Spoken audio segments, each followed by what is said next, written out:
Não confunda religião com espiritualidade. A verdadeira liberdade começa quando você entende que na religião você não tem amigos. Esse é o Jornal da Fé Real, onde a fé encontra os fatos e a mentira religiosa é desmascarada. Sabe aquela busca por algo mais pessoal? Uma espiritualidade que não precisa de intermediários, de um manual de regras? É exatamente sobre isso que a gente vai conversar hoje. Vamos mergulhar nessa ideia de uma fé que não é uma troca, e sim uma conexão direta, real, com o sagrado. Bora lá? Para começar, já vamos direto com essa frase aqui, que é um soco no estômago, né? Ela nos joga no centro do debate, apontando uma desconfiança com guias espirituais que parecem operar mais por interesse próprio do que por amor. É uma crítica forte àquela liderança que acaba transformando a fé em uma espécie de negócio. E é exatamente essa ideia que nos leva à nossa primeira parte. Vamos explorar um conceito bem interessante, o de fé mecânica. Aquela fé que parece funcionar mais como uma ferramenta para conseguir coisas do que como um estado de conexão genuíno.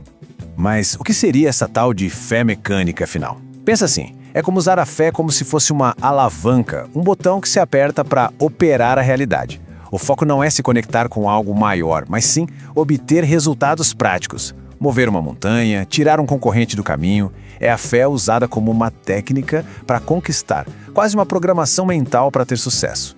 E olha só como o contraste fica gritante aqui. De um lado a gente tem a fé como graça, um presente, uma consciência de que existe algo divino, um vínculo de verdade. Do outro a fé como fenômeno, uma espécie de musculatura da mente que se treina. É o poder do pensamento focado na conquista. E o mais curioso é que nesse modelo, o vínculo real com o sagrado nem é pré-requisito. Claro que essa crítica à fé mecânica não surge do nada, né? Ela é um reflexo de uma busca muito maior, uma sede generalizada por algo mais autêntico. É aí que entra essa procura por um caminho mais direto, sem tantos intermediários. Olha que legal este depoimento, ele captura o sentimento perfeitamente. A ideia de uma conexão que não passa por filtros, que se torna incrivelmente pessoal e vivo. É essa vontade de sentir o sagrado na própria experiência, sem um roteiro pronto dizendo como essa relação deve ser. E essa outra citação vai direto ao ponto. A conexão não dependeria de rituais ou da permissão de uma autoridade, mas de qualidades que, em tese, todos nós temos. Sinceridade, presença e amor. Parece que isso já é mais do que suficiente. Bom, essa busca pessoal toda acabou ganhando um nome, uma estrutura. É o que hoje muita gente chama de espiritualidade laica, ou sem religião. Vamos entender um pouquinho melhor o que isso significa. A definição é bem clara. É basicamente viver uma espiritualidade que não está amarrada a uma instituição específica. O foco muda, vai para princípios universais, compaixão, ética, um sentimento de conexão com a vida e, claro, na autonomia de pensamento para buscar as próprias respostas. E é importante quebrar alguns mitos aqui. Primeiro, espiritualidade laica não é a mesma coisa que ateísmo, tá? Muitas vezes é só uma forma diferente de vivenciar o sagrado. Segundo, não significa rejeitar todas as tradições. É possível se inspirar nelas de forma livre. E por último, não é só uma moda passageira. Essa busca por autonomia é antiga e tem raízes filosóficas bem profundas.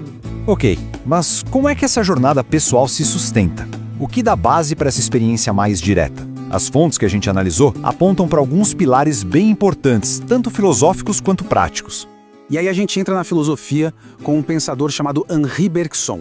Para ele, a experiência mística era o ponto de contato com a força criadora do universo, que ele chamava de elan vital.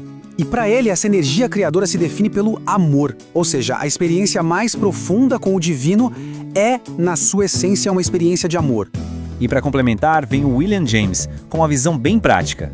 Ele defendia o seguinte: uma experiência espiritual pessoal é válida se ela traz resultados positivos.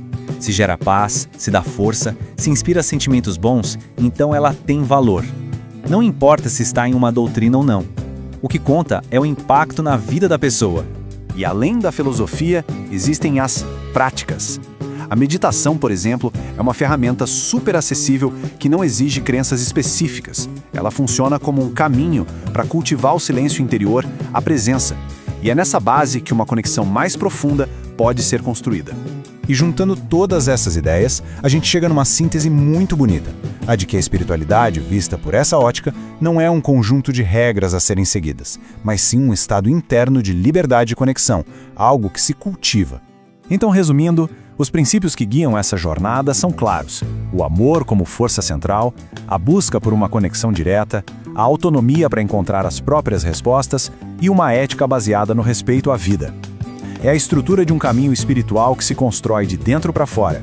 E para fechar, fica esta reflexão. Se a espiritualidade é essa força que pode florescer internamente, livre de amarras, a pergunta final talvez não seja sobre qual caminho seguir, mas sobre onde, na própria vida, essa conexão já está acontecendo. Fica aí para a gente pensar. O Jornal da Fé Real deixa hoje um alerta claro: não confunda controle com cuidado, não confunda manipulação com amor. Muito obrigado por assistir o Jornal da Fé Real, até o próximo vídeo.